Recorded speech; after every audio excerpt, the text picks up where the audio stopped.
사랑하는 성도 여러분, 저와 여러분은 예배자입니다. 따라서 성도들은 예배를 잘 드려야 합니다. 예배에는 두 가지가 있어요. 하나는 예식 예배가 있고 하나는 생활 예배가 있습니다. 예배의 승리자가 되려면 교회에서 드리는 예식 예배도 잘 드려야 하고 또 삶의 자리에서 드리는 생활 예배도 잘 드려야 합니다. 하나만 잘 드리고 하나는 잘 드리지 못하면 예배에 문제가 발생하는 거예요. 세상 사람들은 저와 여러분이 예식 예배, 그러니까 교회에서 어떻게 예배 드리는지에 대해서는 관심이 없습니다. 세상 사람들이 관심을 가지는 것은 우리 삶의 자리에서 예배자로서 어떻게 살아가는가, 그 생활 예배에 세상 사람들은 관심이 있습니다. 그래서 성도들이 교회에서는 참 예배를 잘 드리는데 삶의 자리로 돌아가서 생활 예배가 온전하지 않으면 믿지 않는 자들에게 지탄의 대상이 될 수밖에 없는 거예요. 사랑하는 가요계 성도 여러분, 꼭 예배에 성공하고 승리하는 진실한 예배자가 될 수 있기를 간절히 바랍니다. 예배에 관한 생각, 또 예배에 관한 말씀을 전할 때면 꼭 생각나는 세 사람이 있습니다. 첫 번째가 저의 아버지입니다. 저희 아버지는 양반을 좋아하셨어요. 그래서 말만 하면 뼈대 있는 집안 뭐 이렇게 말씀하셨고, 저희 집에는 제사가 엄청나게 많았습니다. 저희 아버지는 술도 좋아하시고 담배도 좋아하고 도박도 좋아했습니다. 그래서 하루 저녁에 논 두마지기 날리는 것은 아주 가벼웠습니다. 그런 아버지가 제사가 있는 날에는 마실도 나가지를 않습니다. 그 전날에 제기를 다 닦아놓고 또 제사에 쓸 물건들을 다 준비해 놓습니다. 혹시라도 제사 당일날 동네 나갔다가 술 한잔 하시고 친구들과 싸울까 싶어서 제사가 있는 날은 마실도 안 나가요. 그리고 점심을 먹고 난 뒤에 밤을 깎아놓고 또 여러 가지 제사 음식을 장만합니다.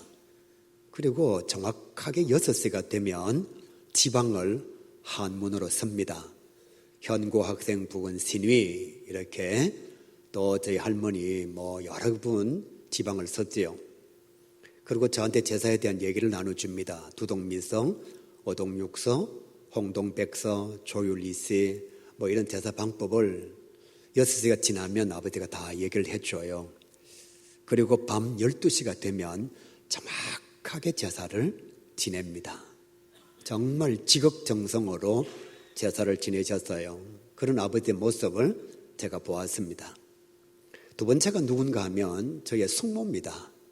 저희 숙모님은 무당이었습니다. 작두를 타는 무당이에요. 작두를 한번 타고 대를 잡으면 하루 8시간도 뛸 수 있는 그런 대단한 아주 큰 무당입니다. 이 숙모님이 굿을 준비할 때 보면 정말 대단하게 준비합니다. 정말 지극정성으로 치성을 드리는 모습을 볼 수가 있습니다. 또 한 분이 누구냐 하면 제가 대성교회에서 부교육자로 있을 때에 전도되어졌던 새가족이에요. 이분이 연세가 많은 할머니신데 대성교회가 진행하는 한글 학교에 왔다가 예수님을 영접해서 예수를 믿게 되었습니다. 주일날 올 때 보면 최고로 좋은 옷을 입고 교회로 와요. 연세 드신 할머니가 뭐 그렇게 좋은 옷이 있을까요? 그런데 한복을 딱 준비해가지고 입고 아주 머리를 정결하게 하고 그리고 교회를 오는 겁니다. 한 번은 새벽 기도를 왔는데 머리카락이 젖어 있는 거예요. 제가 물었습니다. 아니 뭘 하고 오셨는데 이렇게 머리카락이 젖어 있느냐고. 그러니까 그분이 자기는 새벽 기도 나올 때마다 머리를 감고 나온다는 거예요. 목욕을 하고 머리를 감고. 여러분 새벽에 머리를 감고 나오면 감기 들기가 쉽잖아요. 한겨울에도 머리를 감고 나온다. 그래서 제가 이렇게 말했습니다. 건강 조심하셔야 됩니다. 머리 감고 나오시다가 감기 들면 큰일입니다. 그러니까 그 예수 믿은 지 얼마 되지 않는 할머니가 저에게 이렇게 말해요. 목사님, 제가 돌한테 절하러 갈 때에도 목욕하고 갔는데 살아계신 하나님 앞에 예배 드리러 나오는데 어떻게 제가 목욕을 하지 않을 수가 있겠느냐고. 제가 그때 깜짝 놀랐습니다. 그때 이후로 제가 이런 생각을 한 거예요. 이 사람들보다는 내가 예배를 잘 드려야 되겠다. 나는 목사잖아요. 그러니까 정말 하나님 앞에 제대로 된 예배를 드려야 되겠다. 아니, 무당도 이렇게 지극정성으로 치성을 하고 구슬을 하는데, 또 귀신에게 제사를 지내는 아버지도 이렇게 지극정성으로 제사를 지내고, 교회 나온 지 얼마 안 되는 할머니가 하나님 앞에 기도하러 나올 때마다 목욕을 하고 나온다는 사실을요, 정말 깜짝 놀랐습니다. 그래서 나도 정말 예배는 잘 드려야지. 그래서 우리 교회 성도들은 아실 거예요. 제 자리는 이 자리입니다. 항상 예배를 드리면 부교육자가 설교를 하든 외부에서 손님이 오시든 항상 전 제일 앞에 앉습니다. 이유가 뭐냐? 예배를 방해하는 요소를 제 눈으로 보고 싶지를 않았어. 휴대폰 보는 사람, 사탕 먹는 사람, 이야기하는 사람, 또 왔다 갔다 하는 사람, 저 뒤에 앉으면 계속 봐야 되거든요. 그러다가 보니까 제 마음을 빼앗기는 겁니다. 그래서 저는 집회를 가건 다른 데 가도 가급적이면 앞에 앉습니다. 정말 예배 시간 때에는 하나님께 집중하기 위해서. 사랑하는 가요계 성도 여러분, 여러분도 예배에 꼭 승리할 수 있기를, 제대로 된 예배를 하나님 앞에 드릴 수 있기를 우리 주님의 이름으로 간절히 축복합니다. 봉사자나 제가 부교역자였을 때는 어쩔 수가 없었어요. 왜? 예배에 봉사하는 자가 되어야 하니까, 또 헌신하면서 예배를 돕는 자가 되어야 하니까 조금씩 뒤에 있을 수 있지만, 선택할 수 있는 시간이라면 예배는 최고의 좋은 자리에서 오직 하나님만 바라보고 예배를 드리는 거예요.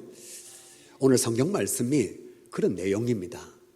하나님의 사람 히스기야가 성전을 청결하게 하고 난 뒤에 온 백성들과 함께 하나님 앞에 예배를 드리는 현장이에요. 정말 여러분 말씀을 보시면 제대로 된 예배를 드리고 있습니다. 오늘 집으로 가시면서 설교 유인물 버리지 마시고 꼭 가지고 가시기 바랍니다. 그래서 시간마다 이 예배의 과정과 순서를 한번 보시기를 바랍니다. 그래서 여러분이 진짜 예배 드리는 하나님의 사람 될 수 있기를 간절히 바랍니다. 히스기야가 예배의 모범을 순서와 과정을 통해서 우리에게 보여주고 있는 거예요. 10가지가 있습니다. 첫 번째, 자신의 신앙을 바르게 했습니다. 성도 여러분, 내가 거룩하지 못하면, 내가 예배자가 되지 못하면 백날 천날 예배를 드려도 의미가 없습니다. 다른 사람들이 아무리 예배를 잘 드려도 나와는 관계가 없습니다. 그러니까 내가 거룩하고 경건해야 되는 거예요. 내가 하나님 앞에 예배 드릴 준비를 온전하게 감당해야 됩니다. 생각해 보세요. 어저께 밤 12시까지 진탕 놀다가 술 먹고 담배 피우고 엉망으로 살다가 아침에 겨우 일어나가지고 이 자리에 나와 예배 드리면 예배가 제대로 되겠어요? 또 아니면 아침에 늦게 일어나서 오면서 부부가 차 안에서 한판 붙었어요. 그리고 예배를 드리면 이게 무슨 예배가 되냔 말이에요. 내가 거룩해지고 내가 먼저 예배를 온전하게 준비를 해야 합니다. 그러면 설교가 너무 좋아요. 찬양이 너무 좋습니다. 그러면 기도하는 것이 다 은혜가 돼요. 하나님의 사람 히스기야는 자기 자신의 신앙을 제일 먼저 바르게 했습니다. 두 번째, 닫혀있던 성전의 문을 다시 열었습니다. 예배 드릴 준비를 하겠다는 거예요. 우리가 성전입니다. 내 마음의 문이 열려야 예배를 드릴 수가 있습니다. 토요일 날 교회 문을 활짝 열고 청소를 다 해두어야 이곳에 주일날 와서 예배를 드릴 수가 있는 거예요. 내 마음의 문을 열어야 예배가 됩니다. 지금 예배를 드리면서 마음의 문이 닫힌 사람은 찬양 백날 해도 가사가 떠오르지 않아요. 무슨 내용인지 의미가 없습니다. 또 여러분 교회 와서 예배 드리기 위하여 여기 앉아 있는데 교회의 모습이 엉망이에요. 토요일 날 예배 준비를 제대로 하지 않았습니다. 그러면 여러분 예배 드릴 때에 예배에 집중할 수가 없는 거예요. 닫혀 있던 성전의 문을 다시 열었다. 예배 드릴 준비를 감당했다는 것입니다. 세 번째, 성도들을 정결하게 하였다. 그렇게 말씀하고 있어요. 5절 말씀에 보면 레위 사람들아 너희를 성결하게 하고 그렇게 말씀하지요. 히스기야가 자기를 정결하고 하고 난 뒤에 자기와 함께 예배 드리는 사람들을 향해서 너희들도 거룩하라, 정결하라 그렇게 말씀하고 있는 거예요. 무슨 내용이냐 하면 여러분 예배 드리는 내가 정결하지 못하면 예배 드리는 내가 준비되지 못하면 더 쉽게 내가 1년 동안 옷을 갈아입지 않고 목욕을 하지 않아서 냄새가 엄청나게 많이 나면 내 곁에서 예배 드리는 사람들에게 방해가 되는 거예요. 그러니까 내 자신이 준비가 되지 못하면 다른 사람의 예배를 방해하게 되는 겁니다. 그래서 지금 히스기야가 뭐라고 얘기하느냐? 나는 준비가 되었다. 너희들도 예배를 준비해라. 자기 자신의 몸을 거룩하고 성결하게 만들어라. 그래야 예배의 전에 나오면 너 자신의 모습이 다른 사람의 예배에 도움을 줄 수가 있다는 거예요. 조금 더 쉽게 말씀드립시다. 우리 찬양단이 열심히 준비합니다. 그러니까 여러분들이 예배 드리는데 얼마나 도움이 되나요? 만약에 이 찬양단이 전혀 준비가 되지 않고 반주하고 맞지 않고 화음도 안 되고 그러면 이들이 정결하지 못한 것 때문에 우리의 예배가 방해를 받을 수가 있습니다. 그래서 지금 히스기야가 뭐라고 얘기하느냐? 너희들이 정결해야만 온전한 예배를 드릴 수 있다. 그렇게 말씀하고 있는 거예요.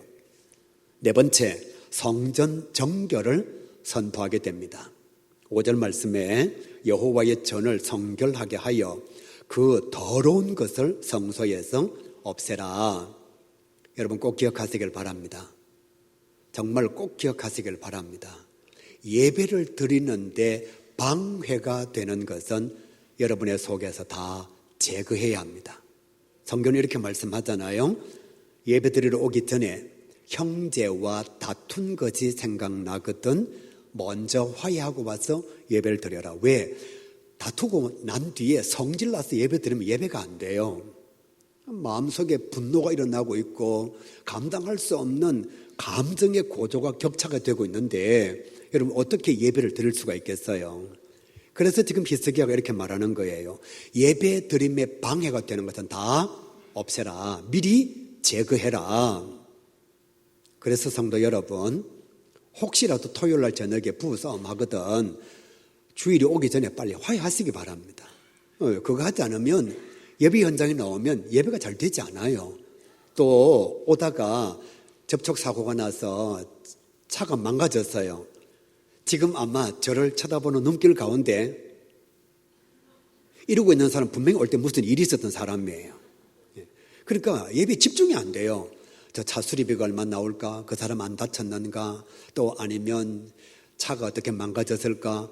그러니까 예배의 말씀이 귀에 들려오지가 않는 거죠. 앞에서 보면 찬양할 때에 다 표가 납니다. 여러분 이렇게 눈을 뜨고 있는 사람은 예배에 집중하고 있는 사람이에요. 그런데 이러고 있는 사람은 지금 딴 생각하는 사람입니다. 그런데 아주 교묘한 사람이 있어요. 이러고 있는 사람이 있습니다.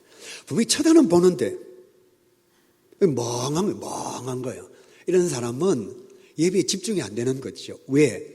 마음속에 예배를 방해하는 요소가 너무 많은 거예요. 어저께 놀러 갔던 게 생각이 나고 또 아니면 영화 봤던 게 생각이 나고 음란 동영상 봤던 게 생각이 나고 그러니까 예배에 집중할 수가 없는 겁니다. 우리의 몸이 성전입니다. 그래서 히스기야가 이렇게 말하는 거예요. 너의 성전을 먼저 정결하라. 그 더러운 것을 성소에서 없애라. 지금 예배드리면서 누구를 미워하고 누구를 정오하는 마음 없애지 않으면 여러분은 온전한 예배를 드릴 수가 없습니다. 다섯 번째 이렇게 말씀하죠. 공동체의 죄악을 회개하라. 제가 쭉 읽어드릴게요. 6절 조상들이 범죄하고 하나님을 버리고 성소를 덩졌다. 7절 하나님께 번제를 드리지 아니하였다. 8절 그래서 이방의 비웃음거리가 되었다. 9절 그래서 전쟁에서 패하고 자녀와 아내들이 포로가 되었다. 10절 이제 내가 그것을 회개하고 11절 다시 하나님을 섬기며 예배를 드릴 것이다. 히스기야가 이렇게 선포하고 있습니다. 여러분 모든 기도에는 회개가 들어갑니다. 우리 오유광 집사님 기도할 때 회개가 들어가잖아요. 우리의 죄를 용서해 주옵소서. 여러분도 오늘 교회 딱 들어봐서 앉으면서 가짜 기도한 사람 말고 기도하는 척한 사람 말고 진짜 기도를 한 사람은 가장 먼저 하나님 앞에 회개 기도를 드립니다. 지난 일주일 동안 나의 죄를 용서해 주시고 하나님께서 원하시는 삶을 살지를 못했습니다. 거룩과 경건의 삶의 모습이 없었습니다. 하나님 용서해 주옵소서. 여러분 죄를 범하고서는 사랑하는 자 앞에 설 수가 없습니다. 그건 연극이잖아요. 지금 불륜하고 있는데 아내 앞에서 알랑방귀를 낀다? 이건 완전 쇼죠. 그러니까 죄가 사라져야 사랑의 대상자 앞에 온전하게 설 수가 있는 겁니다. 부모님 돈 훔쳐갔는데 부모님 앞에서 제가 효도하겠습니다. 두 차례 맞을 일이죠. 이게 말이 안 되는 거잖아요.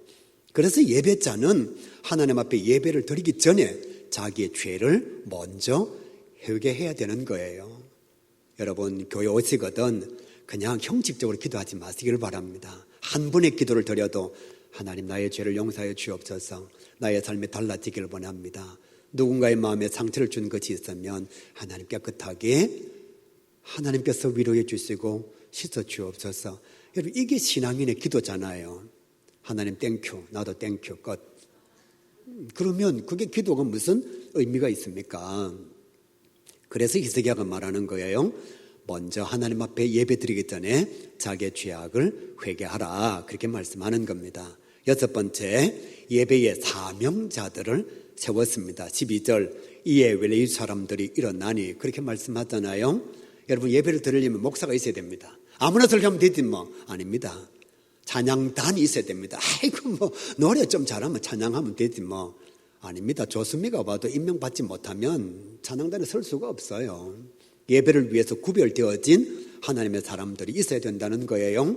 방송실에도 여러분 그냥 기계 만지는 사람 있지만 임명을 받아야 합니다. 예배를 위한 사명자들을 하나님께서 세우신다는 거예요. 그래서 기도할 때에 여러분 뭐 대단히 잘난 것도 없고 엄청난 것도 없지만 당당하게 기도하잖아요. 왜? 그 사람이 예배의 사명자니까. 기도한 대로 사나요? 못 살아요. 성도들이 이거 뭐 지도 기도한 대로 안 살면서 뭐 그럼 목사님은 설교한 대로 사나요? 하나님께서 예배의 사명자로 세우셨으니까 사명을 감당하는 거예요. 만약에 제가 사는 대로만 설교하면 성경은 66권이 아니고 32권밖에 안 되겠죠. 그것도 많습니까? 12권밖에 안 되겠죠. 왜? 내가 못 사는 건 다 빼버리면 어떻게 설교를 할 수가 있겠어요? 저는 지금 예배의 사명자로 여기에 서 있는 거예요. 일곱 번째, 성전을 정결하게 하였다. 앞에는 정결하라고 말한 것이고 생각한 것이고 그것이 일곱 번째는 실천적으로 이루어졌다는 거예요. 15절 말씀대로 성전을 깨끗하게 하고자 16절 모든 더러운 것들을 기드론 시내에 다 버렸다. 여러분 척하면 그건 연극입니다. 조금 더 여러분의 마음을 아프게 말씀드릴게요. 아니면서 꾸미는 것은 하나님을 속이는 것입니다. 버리는 척하면서 사실은 안쪽 호주머니에 따까마시 하고 있으면 그건 완전히 하나님을 속이는 거예요. 그래서 히스기야가 뭐라고 얘기하느냐? 더러운 것은 다 없애라. 일곱 번째, 진짜 기드론 시내에 와서 다 버려라. 왜 교회에 온전한 화평과 평안이 찾아오지 않느냐? 용서한 척하는 거예요. 사실은 마음속에 정오와 미움을 그대로 가지고 있으면서 사람들이 보고 있으니까 목사님이 보고 있으니까 용서한 척하는 거예요. 그러니까 진정한 평화와 기쁨이 찾아오지 않는 겁니다. 히스기야는 성전을 더럽히는 모든 것을 진짜로 기드론 시내에 다 갖다 버렸습니다. 버리지 않으면 변화가 일어나지 않습니다. 생각한다고, 결단한다고, 흉내를 낸다고 달라지지 않습니다. 버려야만 달라질 수가 있는 거예요. 8번째, 깨끗한 성전을 하나님 앞에 드렸다. 이제 완전히 예배 드릴 수 있는 준비가 다 된 거예요. 내 자신의 상태가 예배 드리기에 아무 장애가 발생하지 않는 거룩과 경건의 모습으로 바뀌어졌다는 것입니다. 그러니까 9번째, 번제와 속죄제를 하나님 앞에 드립니다. 21절 말씀, 나라와 성소와 유다를 위하여 24절 번제와 속죄제를 드리니라. 할렐루야. 싹 다 준비하고 온전하게 준비하고 난 뒤에 번제와 속죄제를 드렸다. 그렇게 말씀하고 있는 거예요. 앞에 있는 과정을 싹 빼버리고 속죄제와 번제를 드리면 하나님께서 받으시느냐? 노라는 거예요. 그래서 하나님께 예배 드리기 위하여 그 앞 단계를 온전하게 감당하고 하나님께서 받으실 만한 예배의 상태가 되었을 때에 예배를 드리면 하나님께서 우리의 예배를 연락하신다는 것입니다. 우리가 무수히 많은 예배를 드렸습니다. 엄청나게 많은 예배를 드렸습니다. 하나님 입장에서 볼 때에 연락되어진 예배가 몇 번 될까요? 나는 쇼를 하고 나는 연극을 하고 나는 퍼포먼스를 해서 그래 오늘 주일날 교회 와서 예배 드렸어 라고 말하지만 하나님께서 보실 때에 진짜 저게 예배야 라고 말할 수 있는 예배가 몇 번이 있을까요? 조금 더 쉽게 설명할게요. 나는 부모님 생신도 챙겨드렸어요. 용돈도 드렸습니다. 그런데 내 마음속에 진짜 부모님을 사랑하는 마음으로 드린 적은 몇 번 없습니다. 부모님이 이 사실을 알아요. 그러면 부모님이 내 아들은 정말 효도하는구나 이렇게 생각할까요? 아니면 마지못해서 주는구나 이렇게 생각할까요? 하나님의 사람 히스기야는 하나님께서 예배를 받으실 만한 모습을 완전히 갖추고 난 뒤에 진정한 예배를 드리고 있는 거예요. 함께 예배 드리면서 감당한 10번째가 뭐냐? 봉사자의 직분을 회복시키셨습니다. 25절 말씀, 레위 사람들에게 재금과 비파와 수금을 잡게 하고 26절 제사장들에게 나팔을 잡게 하고 27절 번제를 시작하는 동시에 노래하고 나팔을 불고 악기를 울리게 하니 28절 온 백성이 함께 하나님께 번제를 드리니라. 히스기야만 예배를 드린 것이 아니라 히스기야만 번제와 속죄제를 드린 것이 아니라 하나님 앞에 봉사자들의 지위를 회복시키고 난 뒤에 함께 하나님 앞에 예배를 드렸다. 그렇게 말씀하고 있습니다. 이 예배는요, 저희의 예배이면서 여러분의 예배입니다. 이 예배는 집사님의 예배이면서 우리 모두의 예배인 거예요. 왜? 하나님께서 봉사자들의 지위를 회복시키셔서 함께 예배를 만들어 갈 수 있도록, 함께 예배를 드릴 수 있도록 은혜를 베풀어 주신 겁니다. 그래서 온 성도들이 주일날 오면 완벽하게 청소가 되어져 있어요. 목사님은 설교가 다 준비가 되어져 있습니다. 찬양단은 연습을 해서 찬양단에 준비가 다 되어져 있습니다. 방송실은 음향에 아무런 장애가 없도록 만들어 두었습니다. 차량 안내위원들이 열심히 운전을 해서 성도들을 교회로 모았습니다. 그러니까 함께 예배 드릴 수가 있는 거예요.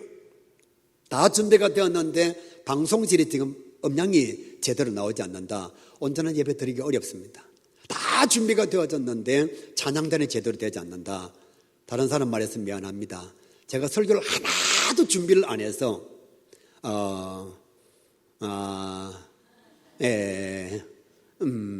이러고 있으면 무슨 예배가 되겠어요? 그러니까 봉사자의 직분을 회복시켜서 함께 예배드리는 공동체가 될 때에 온전한 예배가 만들어진다는 것입니다. 여기까지만 해도 정말 엄청난 예배예요. 그런데 더 놀라운 것은 오늘 성경 말씀 속에 기록이 되어져 있습니다. 29절 말씀 보세요.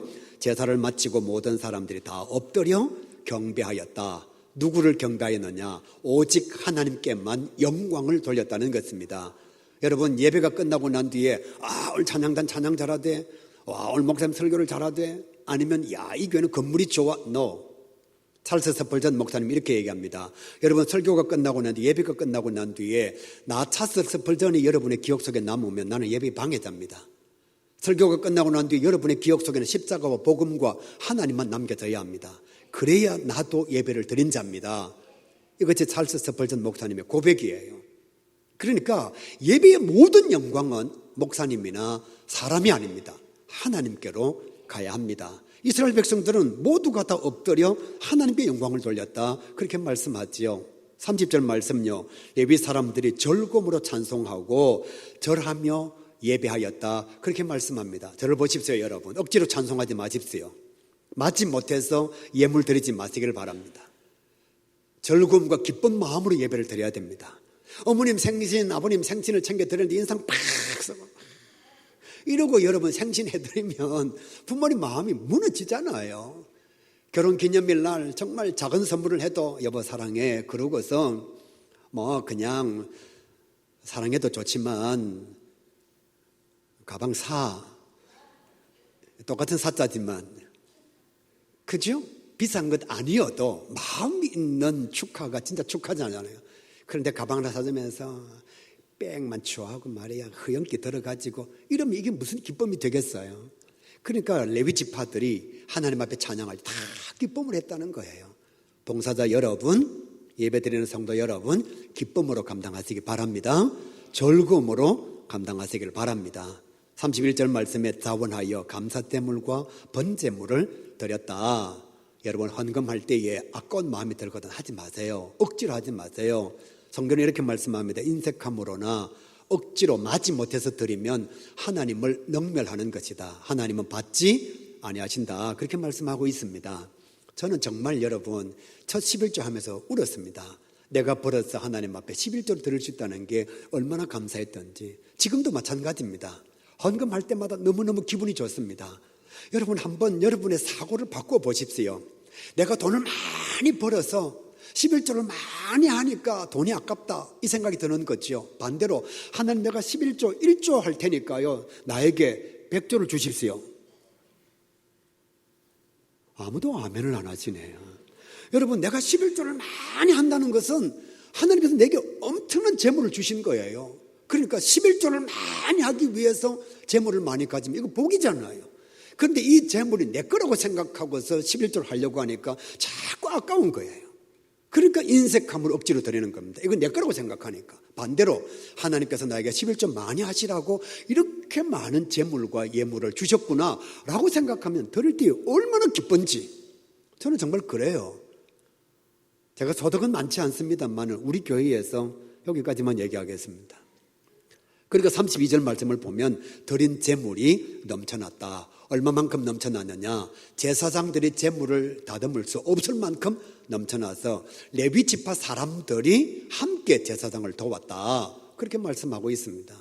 이 34절 말씀 가운데 정말로 귀한 것이 레위 사람들이 어떤 제사장들보다도 더 거룩하고 정결한 삶을 살았다. 그렇게 말씀하고 있는 거예요. 목사보다 나은 성도, 장로보다 나은 성도, 권사보다 나은 집사, 이런 사람들이 교회 안에 많아져야 되는 거예요. 그러니까 평상시에 자기 믿음을 지키는 사람들이 많았다는 것입니다. 마지막 35절 말씀을 보시면 번제와 속죄제와 화목제와 감사제를 순서대로 드렸다. 하나님께서 말씀하신 방법대로 저를 보시기를 바랍니다. 여러분 예배는 내 방법이 아닙니다. 예배는 성경적 방법이에요.